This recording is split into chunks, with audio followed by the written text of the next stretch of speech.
যাদের মাথার চুল পড়ে যায়, পবিত্র কোরআনের এই আয়াতটুকু পড়ে নারকেল তেলের মধ্যে ফু দিয়ে ব্যবহার করিলে চুল পড়া বন্ধ হবে। আয়াতটি হলো ওয়াইযা মারিতু। ভিডিও থেকে একটি লাইক করে সাবস্ক্রাইব করে দিন। ধন্যবাদ। বন্ধুরা, সূরা ইখলাস 3 বার পাঠ করিলে কোরআন খতমের সওয়াব পাওয়া যাইবে।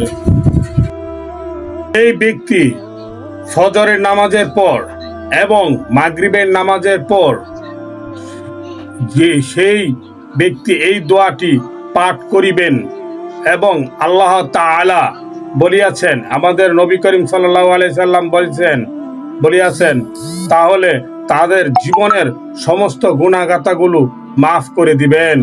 দোয়াটি হলো আস্তাগফিরুল্লাহ আল্লাযী লা ইলাহা ইল্লা হুয়াল হাইয়ুল কাইয়্যুম ওয়া আতুবু ইলাইহি লা হাওলা ওয়ালা কুওয়াতা ইল্লা বিল্লাহ আলিয়্যিল আযীম।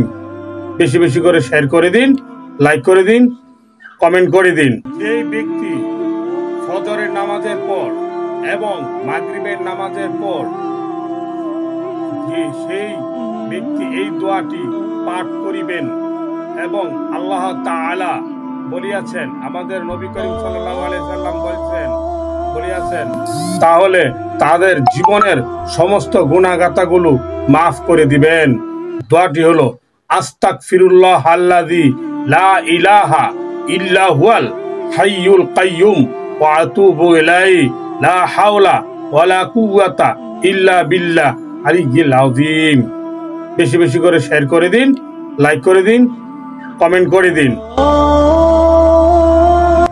যেই ব্যক্তি সকাল সন্ধ্যা সূরা মুলুক পাঠ করিবেন, তার চোখের দৃষ্টিশক্তি বৃদ্ধি পাইবেন এবং বাড়বেন।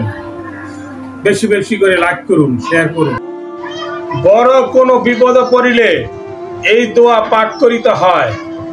দোয়াটি হলো লা ইলাহা ইল্লা আনতা সুবহানাকা ইন্নী কুনতু মিনাজ জালিমিন।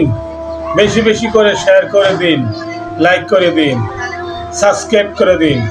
আসসালামু আলাইকুম ওয়া রাহমাতুল্লাহি ওয়া বারাকাতুহু। তো বন্ধুরা, এগুলা ছিল প্রতিদিনের দরকারি আমল।